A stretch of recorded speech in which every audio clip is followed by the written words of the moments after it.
The next problem we're going to look at is question 11 or exercise 11 in section 1.1. Show that e to the negative c y sine of c x for all real x's and y greater than 0 is a solution for x, u sub x plus u sub y equal to 0 for any value of the parameter c. Deduce that this u of x, y is a solution over the continuous interval from 0 to infinity of this constant multiple term times e to the negative c y sine of c x d c is a solution to the same exact equation for any function of c of c that is bounded and continuous on 0 to infinity, like what I just said. So the way we can do that, the way we can prove that any c of c or any term, some constant multiple times this solution here is a solution. The way we can do that is we can take the derivative or partial derivative in this case, because if we take the derivative of this term, let's say we take the derivative of du with respect to x, then I will take the du dx, and I will then bring that inside the integral if the partial derivatives are continuous or the system is continuous. Then we can bring that derivative inside and we get a partial of this, and we could take these derivatives of u, partial derivatives with u with respect to the different x and y, and then we can see if they in fact equal 0 after that and satisfy the Laplace's equation. So we shall do that. So show e to the negative c y sine of c x is a solution to Laplace's, again, using the same Laplace's equation, similar to what we did in the last problem, for any value c, right?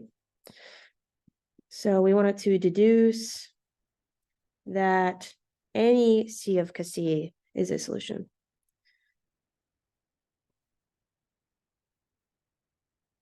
C e to the negative c y sine of c x. Okay, and d c. So that's number 11. And so we're just going to take the first derivative, partial derivative of u of x, y.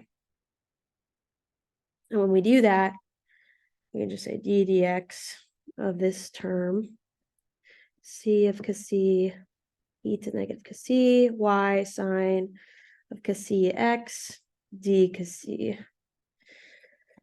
Now we can bring this d dx into this. Even if I said this is a normal derivative, I mean we're still taking a partial derivative when we go with respect to u of x, y, because it has two dependent variables. So bringing that inside, we have 0 to infinity, partial of partial x. And then we could say this is c of c e to the negative c y sine of c x, whole thing, d c. Okay, well, this partial derivative is not going to affect either of these. And the reason why we can bring this inside is because they have continuous. It states that the hypothesis on C allows you to bring a derivative under the integral. Once we do that, we can then bring it in, assuming that this is a continuous. It states that is a solution to the same equation for a C of c that is bounded and continuous on the integral. So that's why we can bring this in. And then we can say, oh, well, these are not dependent on x. They act kind of like a constant within the integrand. So we can say c of c e to the negative c y are outside of the derivative. And then we could just take the derivative of sine of c x, which is very simple. And we take the derivative of sine, we get cosine of x. But there's a constant in front, so that constant comes out. When you take the derivative cosine of alpha of x, alpha, it becomes alpha, the cosine of x. So if you take the derivative of sine of c of x, then it becomes alpha or c cosine of x, right?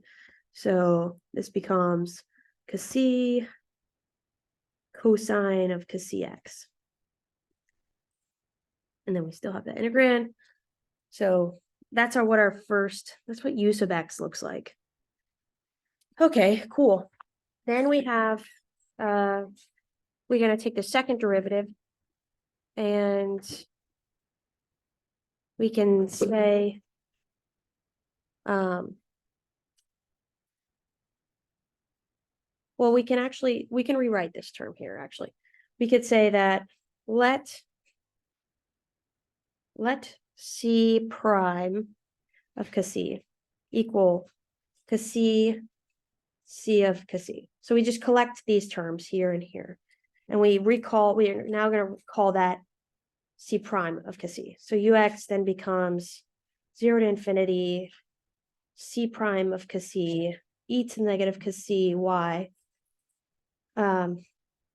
cosine of Cassie x, right? And then d Cassie. So now we want to take the second derivative. So we take the derivative of this term, second partial derivative. So we take the derivative of partial of u, and we end up with, we could just say that's the partial x, 0 to infinity, C prime of Cassie, e to the negative Cassie y, cosine of Cassie x, d Cassie. Well, bring the derivative inside, we end up with 0 to infinity, C prime of Cassie, and e to the y still remain as constants with respect to x, so we can just leave those. And we end up with partial x of cosine Cassie x, d Cassie. Then when we take the derivative of cosine, we end up with negative sine of x. So the derivative of this is negative sine of Cassie x times the derivative of the inside is Cassie. So we end up with negative sine of Cassie x times Cassie, d Cassie. Well, we can collect these terms again, C prime of Cassie and Cassie, and we can include the negative we want to, just to clean things up. And so then C prime, we let C prime equal C prime of Cassie, C prime of Cassie times, well, I guess it's a negative, and then times Cassie. But C prime of Cassie, we said up here that is actually just Cassie, C Cassie. So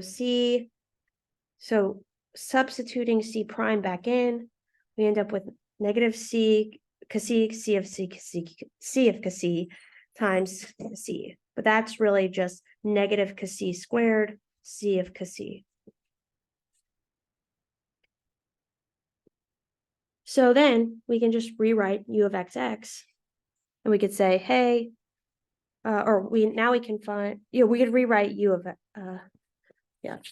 we can simplify U sub XX, and that's, and that becomes 0 to infinity. We could have said, this is C prime of Cassie, and then that C prime becomes times e to the negative Cassie y, sine of Cassie x, d Cassie. But that's really just 0 to infinity. This is a negative Cassie squared, C of Cassie, e to the negative Cassie y, sine of Cassie x, d Cassie. So that's like written. So that's U sub XX. So now we need to find U sub YY. So using this, we're now going to find U sub YY. Well, we're going to now take the partial derivatives with respect to y. So U sub y is equal to d partial y, enter from 0 to infinity. Bring that guy into we could bring that in after, of C of Cassie e to the negative c y sine of c x d c. Okay, now we bring that guy inside the integrand, and c of c stays constant.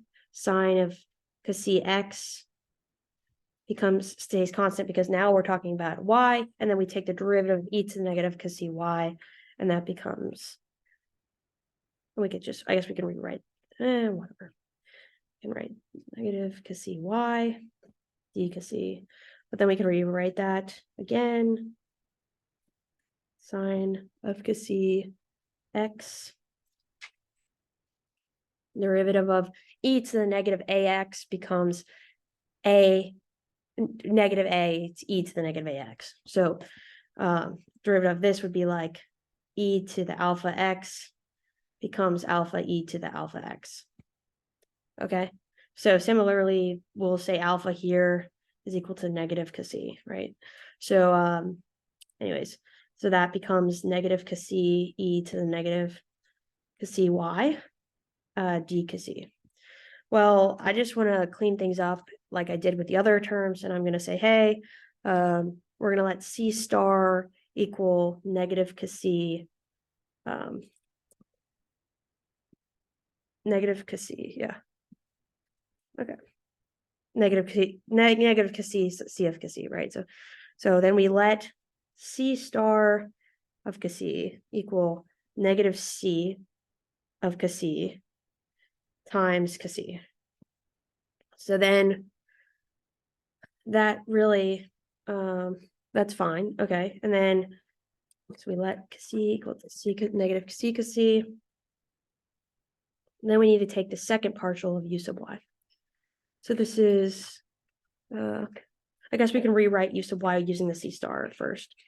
0 infinity c star of c sine of c x e to the negative c y d c.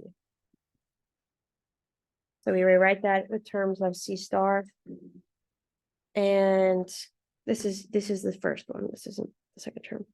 So that's u sub y. Now we need to take the second partial of u sub y, and we can do that by taking the derivative with respect to y.